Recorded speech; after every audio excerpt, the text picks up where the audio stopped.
The following podcast contains mature subject matter, adult themes, and may also contain profanity. You have been warned.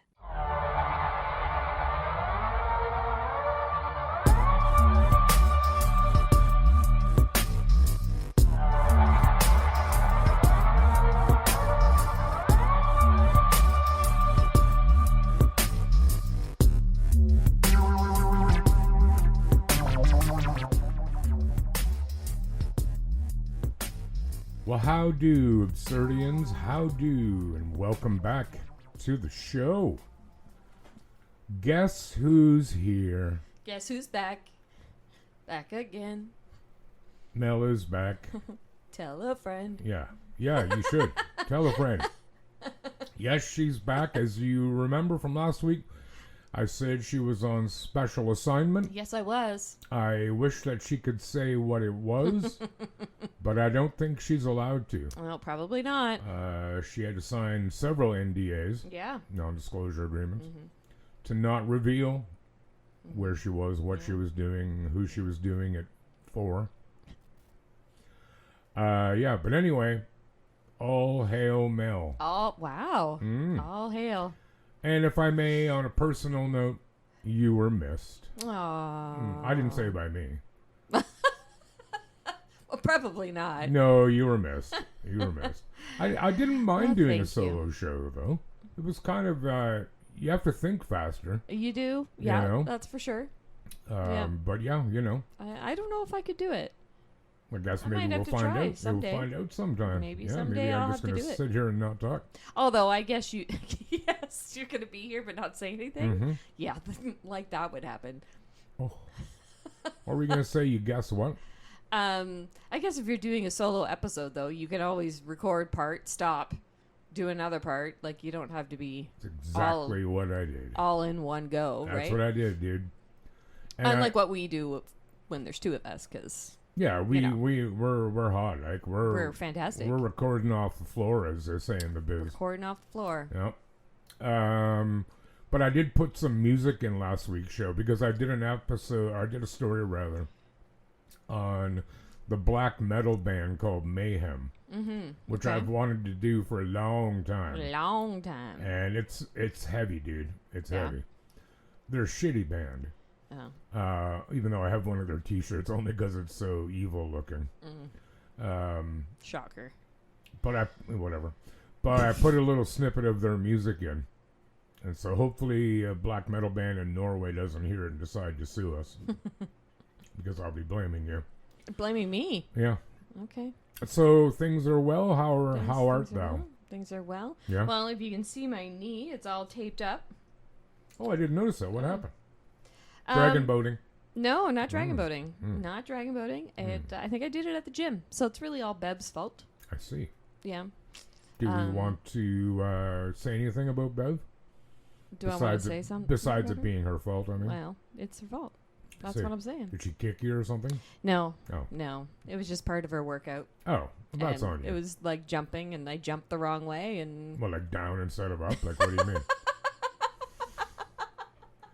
How do you jump the wrong way? yeah, yes, that's Really? exactly what I mean. Because you can only go down so far. Like, pretty much you the can floor only is go it. down so far. You know? That's words to live by, really. Okay? You know? Yes, I yes. snort. I like to snort. You like the snort. Everybody likes to snort. Yeah. Snort. But yeah, so anyway, I've been trying to heal it myself. Huh? But, I'm not a spring chicken anymore, so Who things is? don't heal as well as they used to.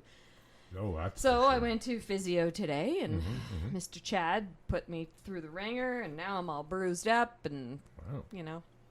It's good stuff. Lots of innuendo in this Yeah, little discussion. I know. By the way, if you can hear a little hum noise in the background, it's my fan. It's a real humdinger, isn't it? It is a humbugger.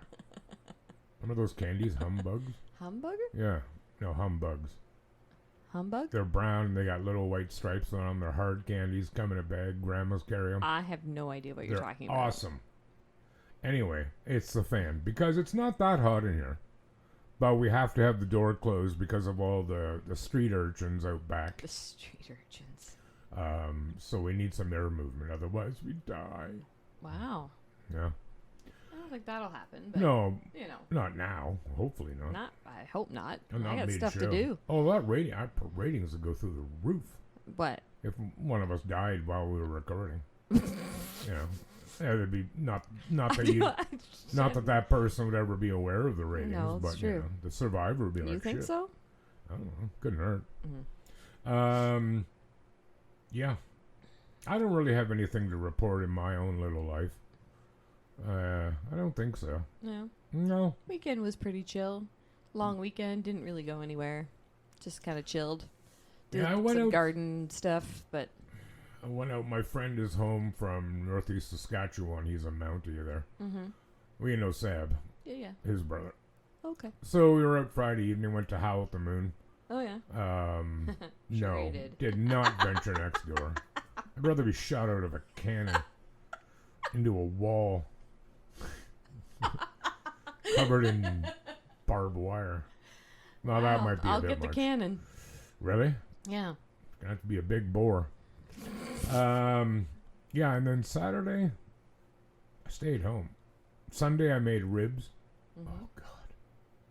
Ribs and asparagus.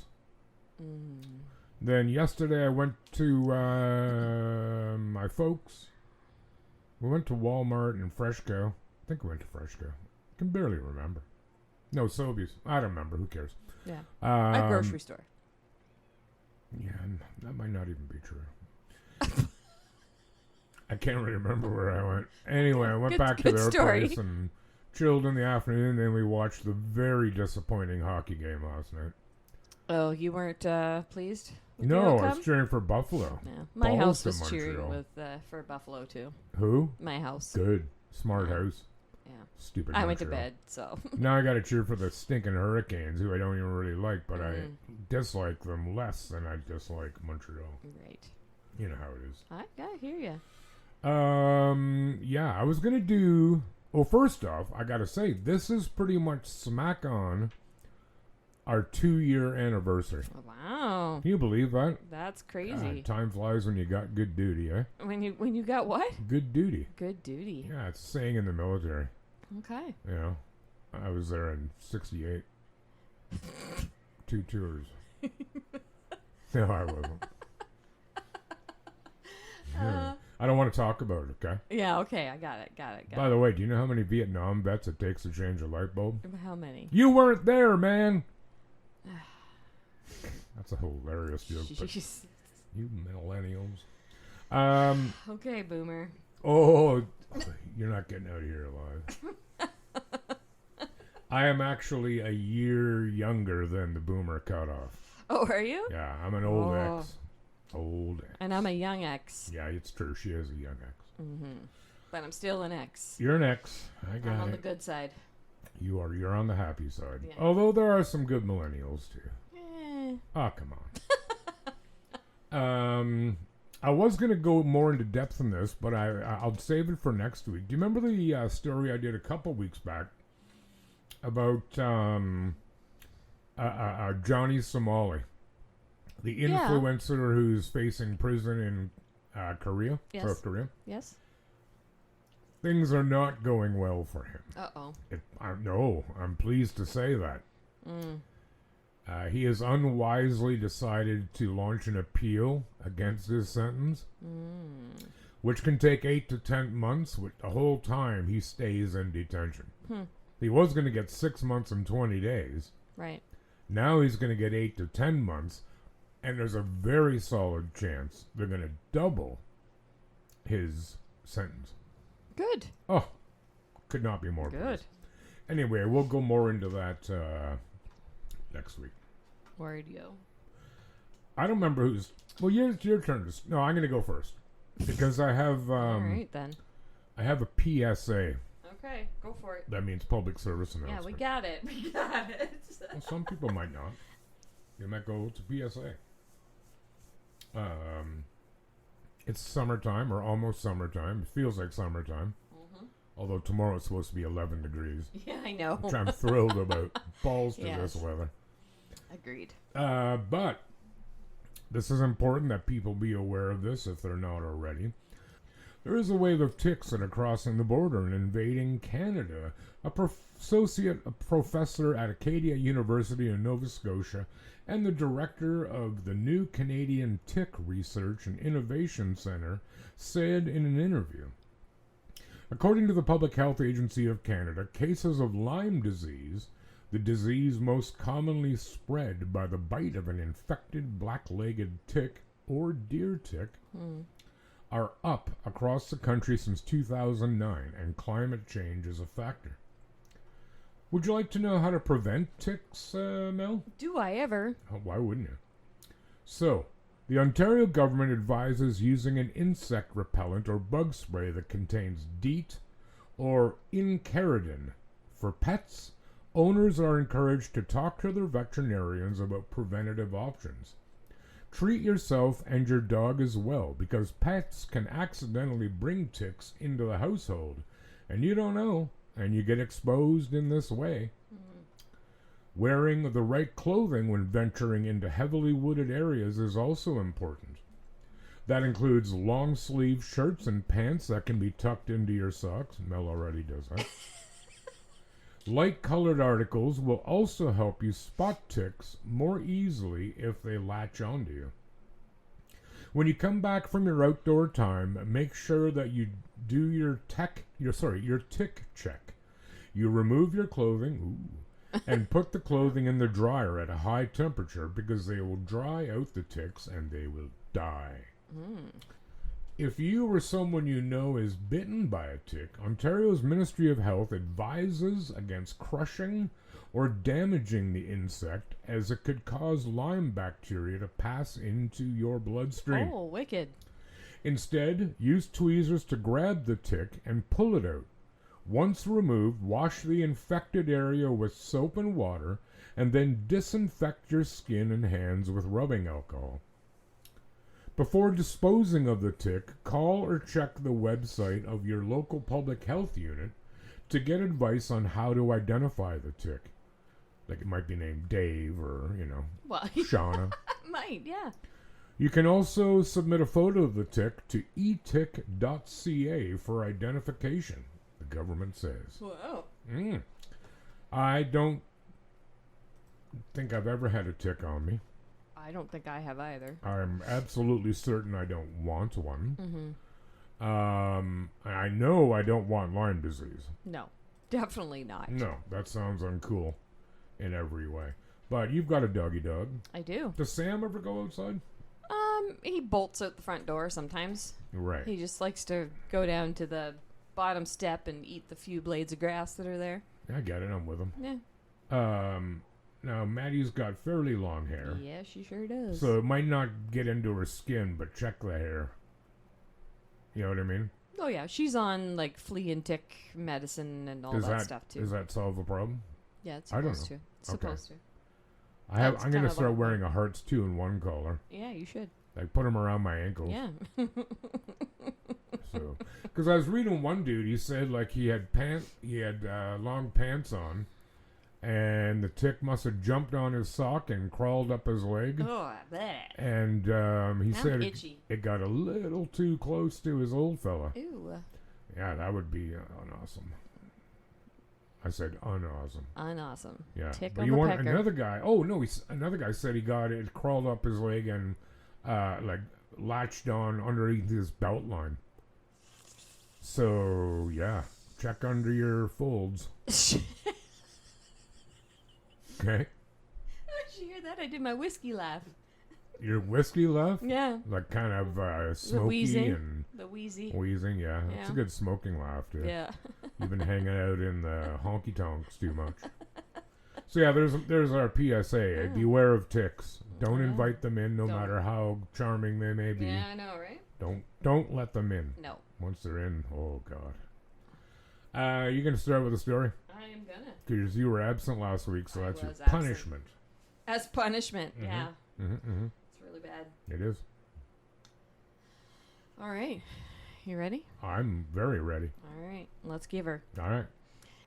Gareth Williams, who was highly skilled in math and computer science at age 13, Whoa. he gets a first-class degree in maths at age 17, and at 18, he began his PhD in Manchester. Holy moly. When he was 22, he started working for the GCHQ, the government's listening station in Cheltenham. Huh? He's quiet, a country boy, he doesn't go out a lot, and he likes his own space. Sounds pretty good to me. I get it. Then one day in 2010, Gareth doesn't turn up for work, Oh. nor the next day. A week goes by. Eventually, a policeman is sent round to the Pimlico flat, Okay. Sure. where Gareth had been living for a year. The officer let himself in with a spare key to find the curtains are drawn. The flat is extremely neat and tidy. Everything is in order except a padlocked north face luggage bag in the bath of the ensuite bedroom. What did it contain? The naked body of Gareth Williams. Oh, man. His DNA was not found on the padlock, zipper, or Velcro handles, which had been fastened. In fact, there were hardly any DNA in the flat except for traces belonging to an unidentified person on the ziplock and padlock. Or on the zipper and the padlock. Right. Neither are there any finger, foot, or palm prints on the bath. There is no evidence of a struggle apart from a little bruising on Gareth's elbow as he lied curled in the fetal position. The shower curtain had been drawn and the lights are off. The doorknob had been removed and one of his 4 phones had been... Whoa. Starting to get windy here. It's getting windy. Hopefully our power holds it. Oh boy.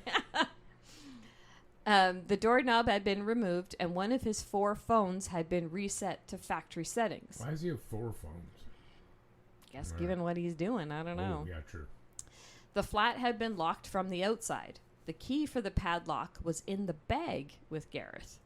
The toxicology reports came back inconclusive since the body had been left decomposing for a week, with the central heating set on full heat, even though it was midsummer. Wow.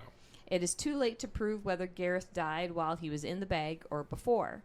No cause of death was found. Despite this, Dr. Fiona Wilcox says in the coroner's final report that Gareth's death was unnatural and likely to have been criminally meditated. Not medicated.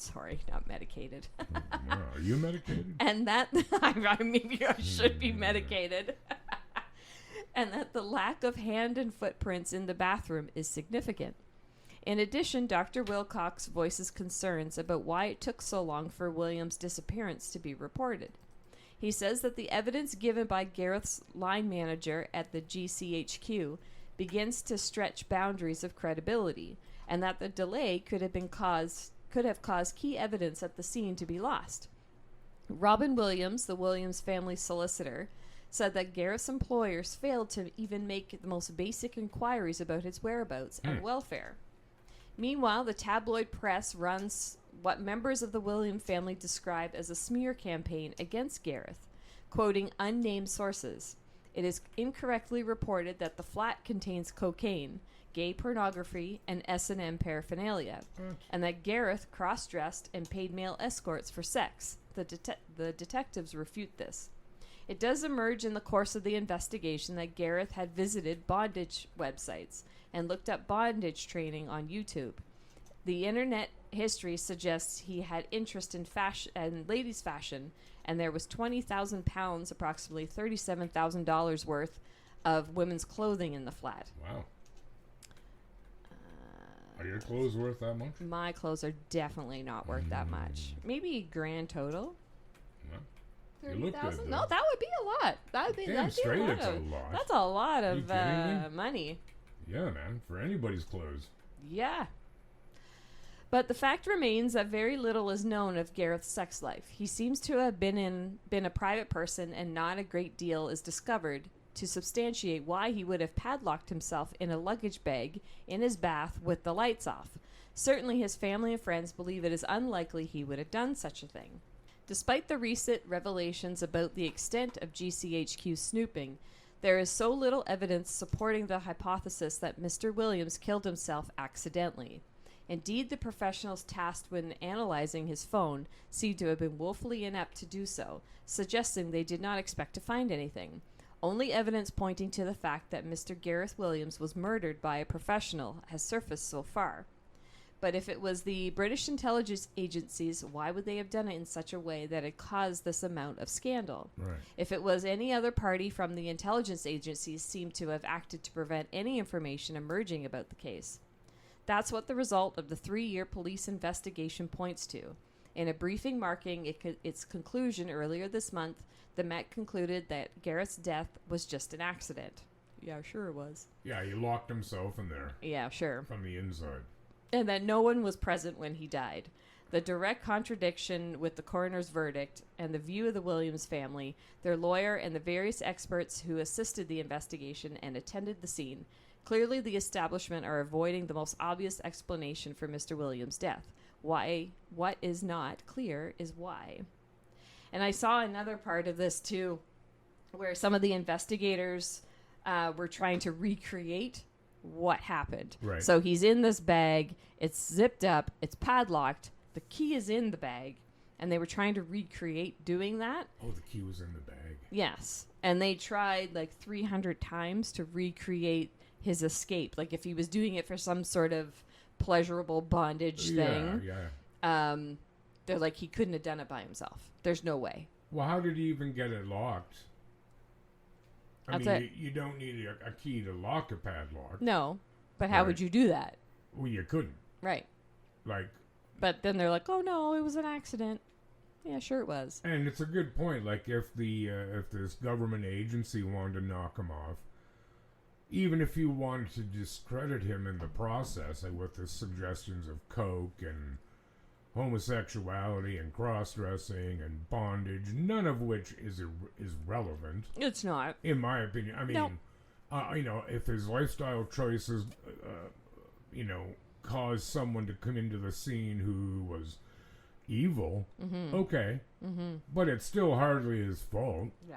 Yeah. Yeah. But even if the government agency wanted to do that, they could have done something much more, or I should say much less obvious, Yeah. or something that's going to not draw so much attention, And what was this guy, because he wasn't very old when this happened. 20.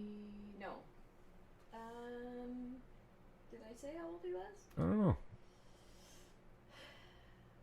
Well, he started working for the GCHQ when he was 22, so he Right. couldn't have been much older than that. Right. So I don't, what could he have possibly done? Yeah, who knows? Or Because he was earned. dealing with like cybersecurity and all sorts of stuff like that. So. Right. But for the government to knock you off, you had to have done something that Yeah. they genuinely disliked. Yeah.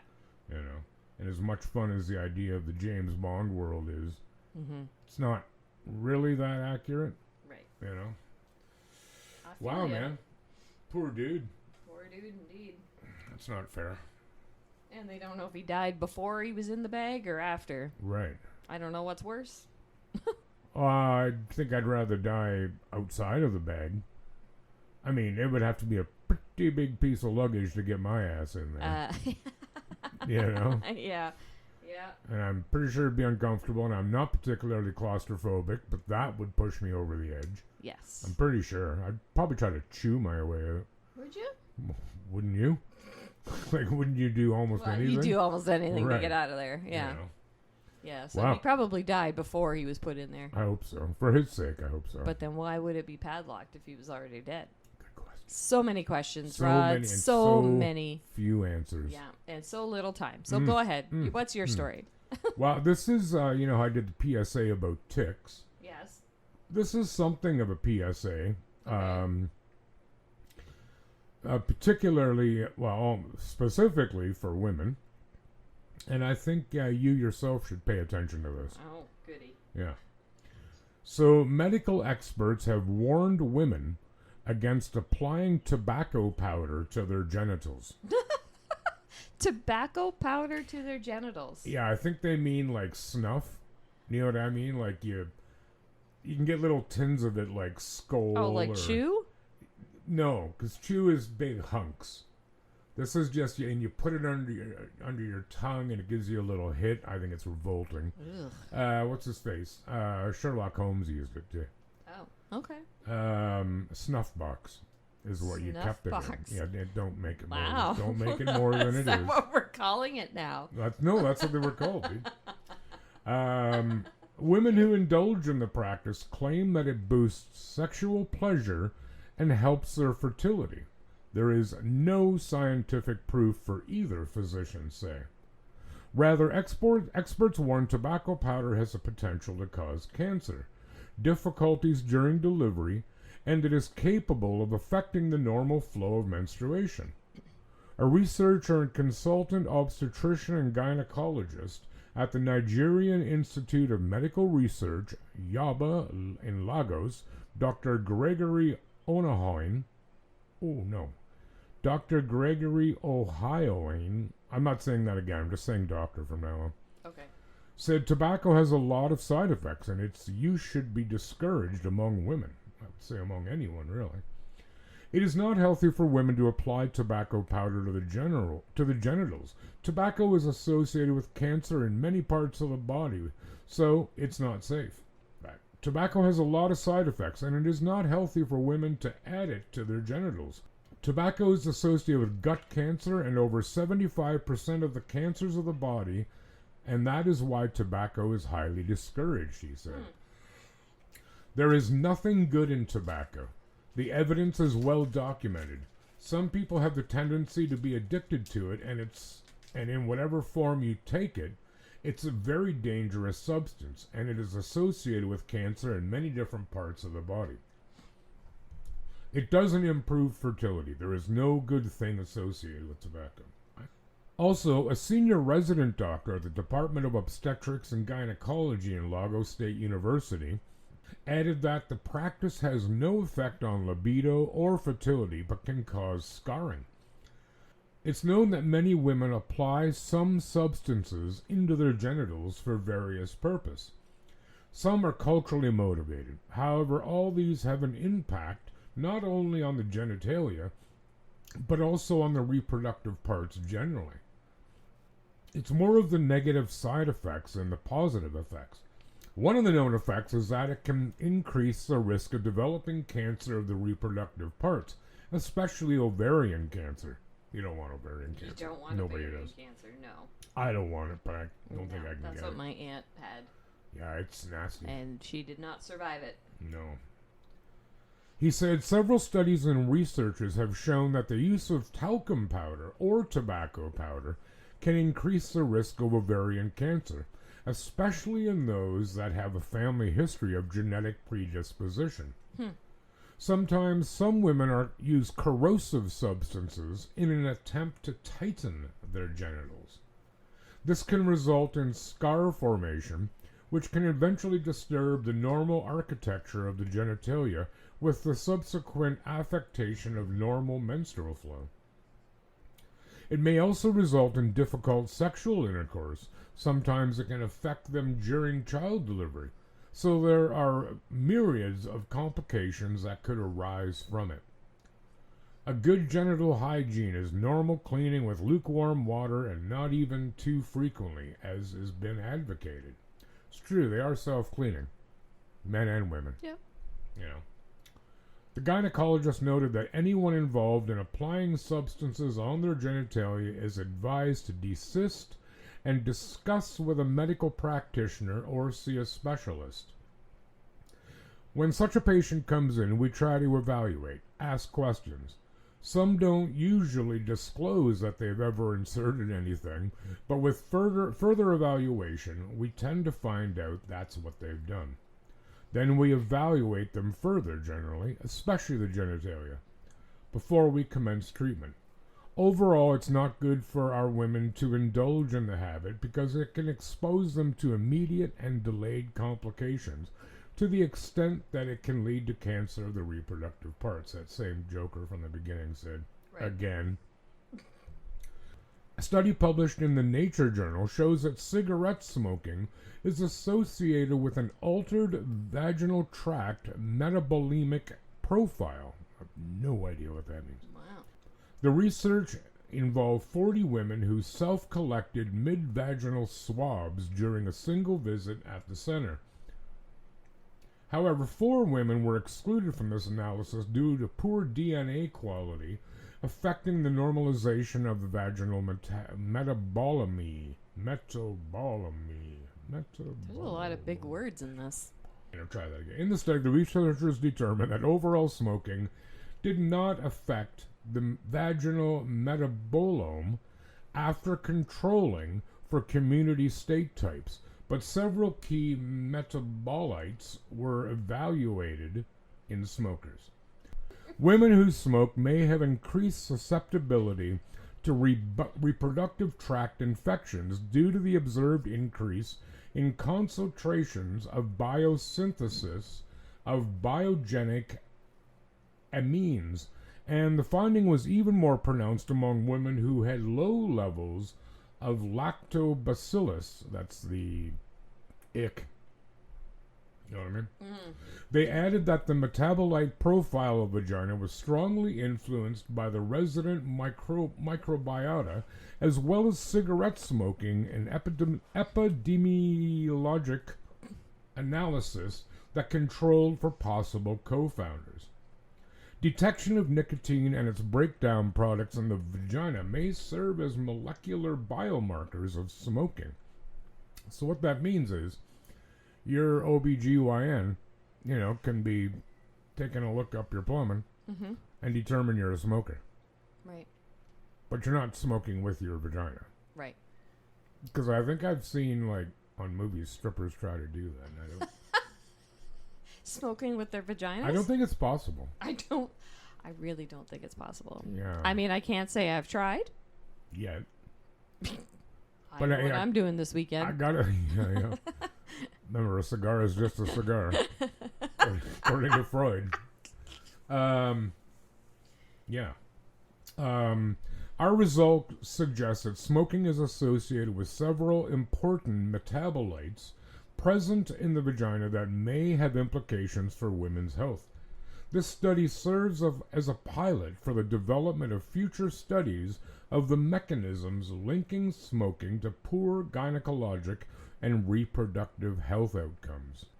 So I think we can conclude that in addition to not applying tobacco powder to your genitals, ladies, and men probably too, it's probably a terrible idea. Tobacco in general is no bueno. No bueno. No, it's no good. No. It's no good for you. No. God, that article was miserable. I'm going to go on a limb and say it was not written by someone with English as their first language. No. A good understanding of English, to be sure. And that's why I have to go through my stories for that exact reason. Well, because sometimes, depending on where it's written, it makes no sense. Well, and it's often little keywords, unimportant words otherwise. General article stuff. That's missing, and then you're like, what? Yeah. Like you literally say that. What? You got a story? I do. Because I have another one. Do you? But you don't, yeah. Okay. Well, the tick one doesn't count. It was short, and it was meant to be helpful. Yeah, I know. It's all good. Come on. It's all good. Come on. Ready? Yeah, man. All right. Yeah. April 26, 2003. I know exactly where I was on that day. No, you don't. No, Shut I up. don't. You're right. Started as a routine Saturday of climbing for 27-year-old Aaron Ralston, an avid outdoorsman and mountain climber. He planned to spend the day riding his mountain bike and climbing the red rocks and sandstone just outside of Canyonlands National Park in southeastern Utah. Ralston had climbed alone plenty times before. He had scaled all 59 of Colorado's 14,000-foot peaks. Jeez. 45 of them, he did them solo in the winter. Wow. In winter? In winter. Wowzers. Ralston parked his pickup truck at the Northshoe Canyon trailhead and took off his mountain bike for a 15-mile ride to the Blue... Sorry, I gotta move this up. Can't read it. To the Blue John Canyon trailhead, where he locked his mountain bike... What? Nothing. Go on. I just had a moment of immaturity. Oh, okay. just a glimmer of a moment, right? Yeah. Where he locked his mountain bike to a juniper tree. Ooh. Dressed in a t-shirt and shorts and carrying a backpack, he planned to canyoneer down remote Blue John Canyon and hike out adjacent Horseshoe Canyon. Who cares? Interjection. Yeah. Do you know what alcohol you get from a juniper tree? No. Gin. Look at Carry that. on. The more you know. Yeah, the less you The care. rainbow. The less you care. No. His backpack contained 2 burritos, less than a liter of water, a cheap imitation of a Leatherman brand multi-tool, a small first aid kit, a video camera, a digital camera, and rock climbing gear. The backpack did not contain a jacket or extra clothing. Bad move. Ralston was 150 yards above the final rappel in Blue John Canyon. He was maneuvering in a 3-foot wide slot, trying to get over the top of the large boulder wedged between the narrow canyon walls. This sounds horrible. I don't know why people do these things. I already hate it. He climbed up the boulder face, and it seemed very stable as he stood on top. As he began to climb down the opposite side, the perfectly balanced 800-pound rock shifted several feet, pinning his right arm. He was trapped. Oh, man. Within the first hour after becoming trapped, Ralston had calculated his options and came up with 4 possible solutions. Someone would happen along to rescue him. He would be able to chip away at the rock and free his hand. He would be able to rig up something with the ropes and equipment he had to move the rock. If all else failed, he would need to sever the arm. I do know this story. Death was the 5th possibility that Ralston didn't want to consider. Yeah. Ralston tried ropes, anchors, anything to move the boulder, but it wouldn't budge. Next, he tried to chip away at the rock with a cheap imitation multi-tool with no positive results. 10 hours of chipping at the rock managed to produce only a small handful of rock dust. Temperatures dipped into the 30s at night. This is in America. old-fashioned Fahrenheit. Yeah. Right. So I don't know what the conversion is offhand. Hang on. Oh, what's your name? Echo. How much is 32? Oh, what am I even asking for? I know a stinking answer. So 32 degrees is 0. I'm not quite sure. Okay, hush. Echo. Shut up. your face. Yeah. Hey, don't talk to my girl that way. Oh, sorry. She might like it. Just stay on topic. So, like 32 degrees Fahrenheit is obviously 0 centigrade. Okay. That's Right. cold. Damn straight. That's it is. cold. Still, Ralston worked to free himself. Sunday and Monday passed, but he was still trapped. Sunlight reached the narrow canyon floor for only a very short period of time each day. He ran out of food and water on Tuesday. On Wednesday, Ralston began sipping the urine he had started saving a day earlier. Gotta do what you gotta do. He pulled out his video camera and recorded a message to his parents. He next etched his name, birth date, and what he was certain was his last day on Earth into the canyon wall. Oh, wow. He topped it off with R.I.P. On Thursday morning, Ralston had a vision of a 3-year-old boy running across a sunlit floor to be scooped up by a one-armed man. He understood this vision to be of his future son and decided that his survival required drastic action. If he did not rescue himself now, he would not have the physical strength remaining to do it later. Ralston prepared to amputate his right arm below the elbow using the knife blade on his multi-tool. Just wait, it gets even better. Cool. Realizing that the blade was not sharp enough to cut through the bone, he forced his arm against the boulder and broke the bone so he would be able to cut through the tissue. First, he broke the radius bone, which connects the elbow to the thumb. Right. Within a few minutes, he cracked the ulna. No idea. U-L-N-A? The bone on the outside of the forearm. Oh, God, that would hurt. Oh. Next, he applied a tourniquet to his arm. He then used the knife blade to amputate his right arm below the elbow. The entire procedure required approximately 1 hour, which is still pretty impressive to do all right, of but that how did this guy and not keep slide going. into shock? I know, that's what I was Wow. thinking. Ralston administered first aid on himself from the small kit in his backpack. He rigged anchors and fixed a rope to rappel nearly 70 feet to the bottom of the Blue John Canyon. Leaving his rope hanging, he hiked 5 miles downstream into adjacent Horseshoe Canyon, where he encountered a Dutch family on vacation. Why didn't he Imagine ride? seeing that coming towards you. Why didn't he ride his bike? His bike was back at the top, I Oh, guess. yeah. I don't know. Pretty hard with one arm.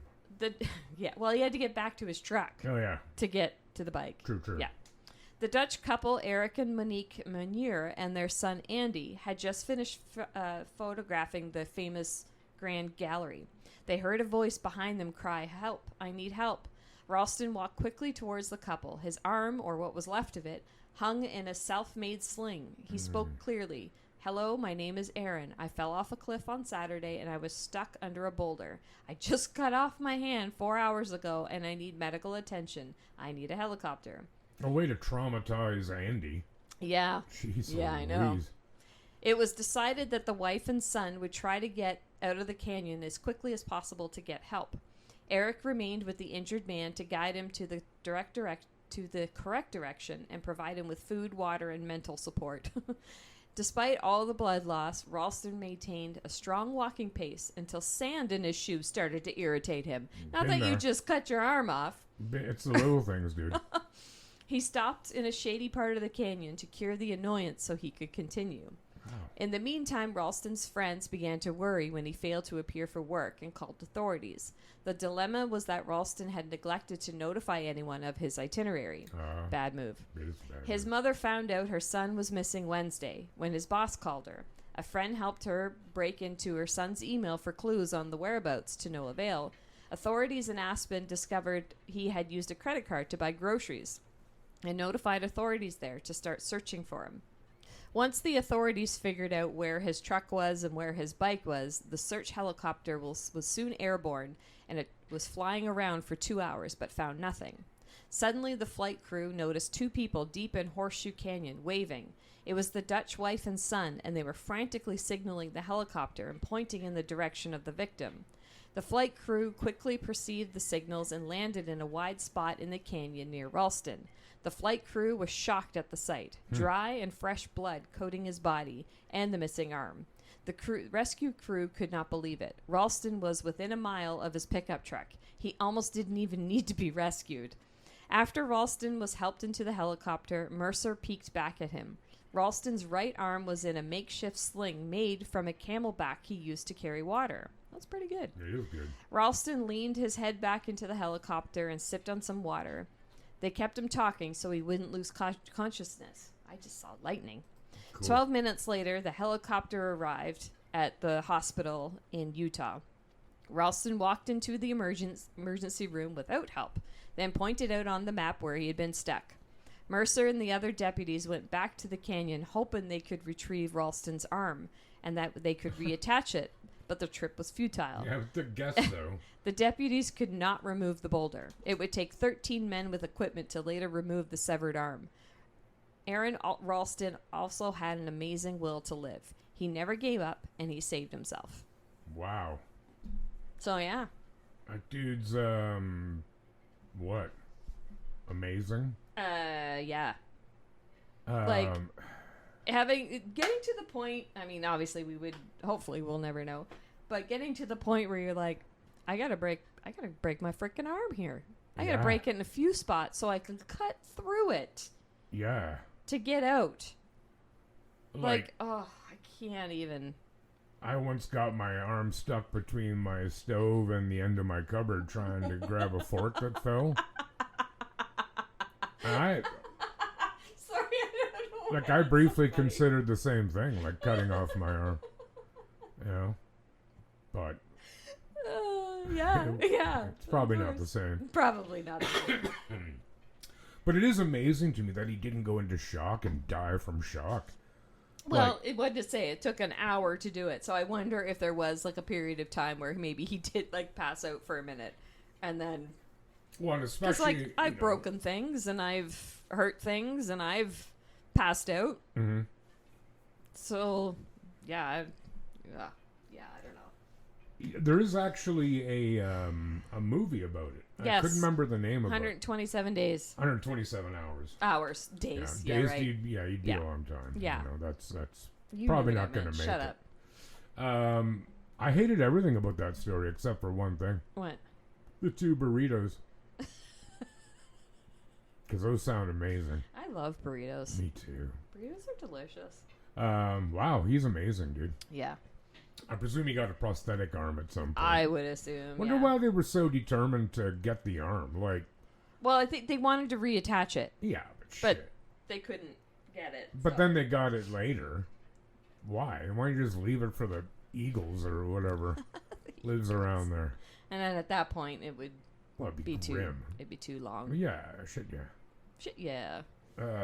Wow, heavy, dude. Yeah. All right, what you got to bring us home? I got a story. We're going to South Korea. Okay. I never talked to him about it, but my friend Scott lives in South Korea. Okay. Has for like 20 years. Hopefully he still listens. I think he does, because he's a good sort. He's a good one? He's a good egg. So he might even know about this. So anyway, we're going to talk about Unit 684. They were a special forces unit of the Republic of Korea Air Force that specialized in black ops, direct action, irregular warfare, long-range penetration, say nothing, and special operations that are extremely high risk and dangerous. It was formed to assassinate then North Korean leader Kim Il-sung in 1968 in retaliation for the North's botched Blue House raid. Now I hear you saying, Mel, Rodney, what the heck is the Blue House raid? I'm going to give you a little bit of a history here. Okay. The Blue House raid was a raid launched by North Korean commandos in an attempt to assassinate President of Korea Park Chung-hee in his residence at the Blue House in Seoul on January 21st, 1968. A 31-man team of the Korean People's Army infiltrated the DMZ, you'll probably know it as DMZ, it stands for the Demilitarized Zone, which is the open area between North and South Korea. Okay. But they were intercepted by police near the presidential residence. In the ensuing pursuit, all but 2 commandos were killed. One was captured, and one fled back to North Korea. South Korean casualties totaled 26 killed and 66 wounded, including about 24 civilians. 4 Americans also were killed. President Park was unharmed. Now, back to this unit. Unit 684 consisted of 31 civilian recruits, mostly petty criminals and unemployed youths. And they underwent 3 years of harsh training on the island of Silmido. The assassination mission was canceled in 1971, and the unit mutinied, resulting in a firefight in Seoul in which most of the members of the unit were killed. The 4 survivors were sentenced to death by a military tribunal and executed. Unit 684's members were trained, like I said, on the island of Silmido, a small uninhabited island off the coast of Incheon in the Yellow Sea. That's off the west coast of Korea. Members of Unit 684 endured 3 years of exceptionally harsh training. In fact, 7 of the 31 members of Unit 684 died during training. 2 were executed for desertion, 1 was executed for threatening a trainer, 1 from fatigue during a sea survival exercise, and 3 others were executed or died after escaping the island and raping a local woman. These guys are real winners. What'd you say? Swine. Good one.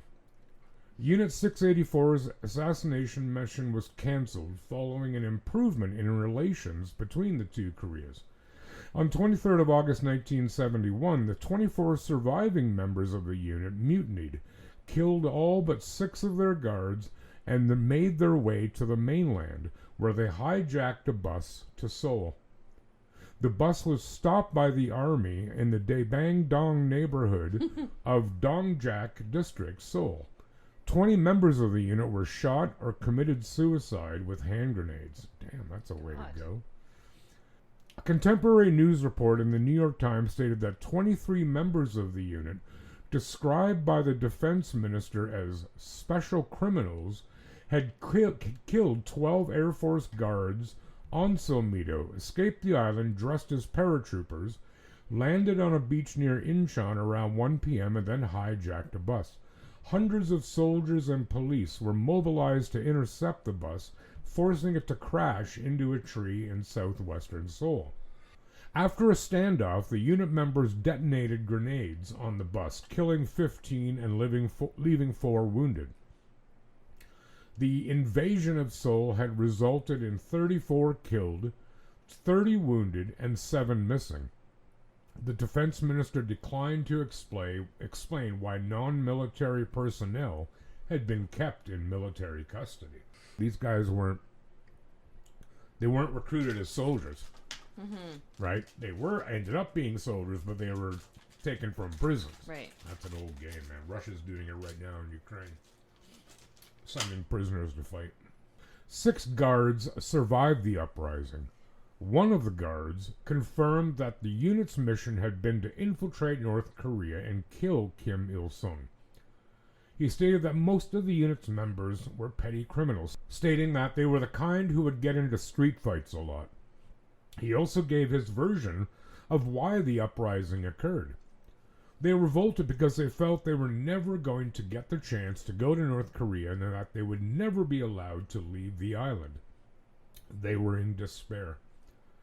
The 4 survivors of the unit were sentenced to death by a military tribunal and executed on 10th of March 1972. The South Korean government concealed all information regarding the unit until the 90s. Unit 684 came to public attention with the release of the film Silmido in 2003, but the government only released an official report on the unit and the mutiny in 2006. So in 2009, the families of 21 members of the unit sued the South Korean government for 670 million won in compensation. Sounds like a lot of money, eh? Yeah. It's not. 610,000 Canadian dollars. Oh. On 19th of May 2010, the Seoul Central District Court ordered that the government pay 273 million won, so less than half, in compensation to the families. The court found that the Silmido agents were not informed of the level of danger involved with their training, and the harshness of the training violated their basic human rights. It also acknowledged the emotional pain the government caused by not officially disclosing the deaths of the agents to family members until 2006. So 34 years. You wouldn't know what happened to your family member. It's bullshit. On August 23, 2017, the Republic of Korea Air Force held a solemn joint funeral service for all members of the unit who had been executed and secretly buried following the 1971 mutiny. Taking place 45 years after the execution, this ceremony marked a significant official gesture of reconciliation and restitution. On September 9th, 2023, it's my birthday. The Seoul, I wasn't born in 2023 though. The Seoul High Court, Criminal Division B, accepted a petition to restore the right to appeal for some of the unit members. The petition was filed by one member's younger sister. Following the 1971 mutiny, Im Seong-bin and 3 other survivors were sentenced to death by a military court. They were executed, as I said, in 1972 without appealing to the Supreme Court. The court's decision was based on findings by the Truth and Reconciliation Commission. Hey, they have one too. Investigations revealed that Air Force officials had coerced the members into waiving their right to appeal. The members were falsely promised that if they did not appeal to the Supreme Court, which could have exposed the unit's existence to the public, their lives would be spared and they would be deployed to the Vietnam War. This ruling paves the way for the case to be heard by the Supreme Court 51 years after the execution, potentially reevaluating the judicial process that led to their deaths. A similar petition filed by the cousin of one member was dismissed. The court ruled that a cousin does not fall within the category of direct lineage required to file for a restitution of appeal rights under current South Korean law. So they lied to these guys. They said, okay, don't appeal our verdict. Right. And we'll spare your lives. Right. And then they did. Fuck you. Yeah. I mean, okay, they didn't want to get out to the public, but how about, like, taking responsibility? Yeah. You know? Yeah. Owning up to you Absolutely. deadbeats. Did you ever watch the show MASH? No. Jesus Christ. It's a great show. Yeah. And it's set in the Korean War. I just wanted to say. Yeah. Sucky. So that does sound sucky. But it does. It's not my idea of a good time. It would be a great movie. Yeah. Hey? Like, I'd cheer for them, though. Like, I'd cheer for the unit. Sent somewhere for 3 years, getting the crap beat out of you and, you know, dying from fatigue. Shit, I don't even want to die from being lazy, but I don't. No. Better that than dying from fatigue. Yeah, I can't even imagine what No. that. No. No. So, yeah, dude. Wow. That's it. That's all she wrote. That's the thing for today. Yeah. You know what else is for today? No. Everyone should go on to Spotify and wherever they're listening to us and, you know, give us some 5 stars. You're so right. I know. Yeah. I'm right a lot. You are. Yeah. Even when you're wrong. Even when I'm wrong, I'm still right. You know what else they should do? What? They should give us a review if they have a couple they minutes should. to write a little thing Yeah. about us. Yeah. And, you know, they can contact us. Yep. Through our socials, Facebook, Instagram, Tickety Talk. All the places. Yeah. What's our email again? I might have said it wrong last week. Absurdthepodcast@gmail.com. Isn't it? Yeah, I think so. I think that's what I said last week. But if you have any feedback, questions, or story suggestions, by all means, Yes. you know, send them our way. We have done many stories that were suggested to us. And, yeah, we welcome input. All people. We're inclusive. 100%. Yes, we are. Damn right. So I think now we're going to go get something to eat. Yes. Or I'm going to start eating my candle here. Wow. I actually kind of want to see that. I'd blow it out first, probably. Would you? Speaking though, I saw a video the other day. You know how you light, like, Uzo or... What's the one that begins with a Z? What are you talking about? Oh, Black. like the... Zambuca. Yes. You know, you light it, let Yes. it warm up, then you give it a little blow up before you know, toss her back. Yeah. I saw this clown do it without blowing it out first. Oh, well, you know, stupid will Well, be stupid. yeah, you don't put fire in you, No. dummy. It's not something you sign up for. Oh, I don't think there's any situation in which case, okay, we're going to have to put this fire into your body. Mr. Yeah. Brown. Unless you're I can do it. swallowing swords or something. Like on fire sword? Yeah. I don't think that's a thing. All right. Well, thank you, everyone, for Yes. listening today. And I hope you are happy to have Mel back as much as I am. Yep. It happens. It does. So, yeah, hopefully you'll be back next week. And when we start into year 3 Woohoo! of our show. Oh, God. That's a lot of rod. It's a lot more Mel. All right. Thanks, everyone, for stopping by. And in the meantime, take good care of yourselves and one another, please. Bye. Goodbye to you.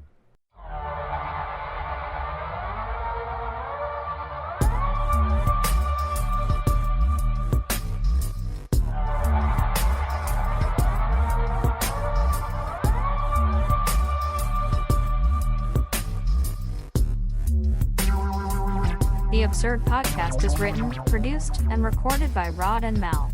Music by Audionautics.com.